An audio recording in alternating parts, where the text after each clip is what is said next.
আল্লাহ যখন যা করে বান্দার ভালোর জন্য করে। হয়তো প্রথমের দিকে আমরা সেটা বুঝতে পারি না, কিন্তু সময়ের পরিক্রমায় যখন বাস্তবতা নিয়ে সামনে আসে, দিন শেষে আমরা বলতে বাধ্য হই আসলেই ওই দিন ওই ঘটনাটা হওয়াতে ভালোই হয়েছে। আল্লাহ কখনো বান্দার ক্ষতি চাই না। আল্লাহ যদি ক্ষতি চাইতেন সকালের নামাজ না পড়ার কারণে কান্না করে দিতে পারতেন। যদি আল্লাহ ক্ষতি চাইতেন দুপুরে নামাজ না পড়ার কারণে ল্যাংড়া করে দিতে পারতেন। আল্লাহ সেটা চান না। আল্লাহ চাই বান্দার সব সময় ভালো। আর মা তো দেখেন জন্ম দেওয়ার কারণে সন্তানের তো অপরাধ করার পরও মা সন্তানের প্রতি কতই ভালোবাসা, কতই মায়া। বাবার কাছ থেকে সন্তানের পিঠকে বাঁচাই ফেলছে, এরকম হাজারো মা আছে ওই মায়ের জন্য।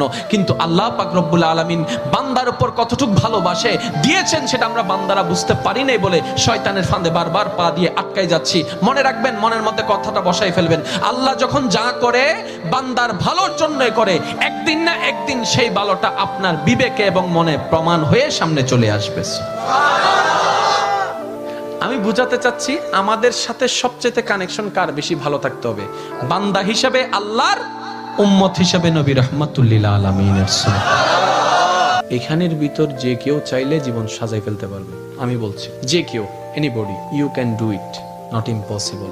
বিকজ ইম্পসিবল শব্দটাকে যদি একদম ভালো করে গভীরভাবে দেখেন, সেখানের ভিতর আপনি আশ্চর্যভাবে একটা জিনিস দেখবেন। ইম্পসিবল একটু যদি ডিফাইন করেন, ভাগ করেন, দেখবেন আই এম পসিবল।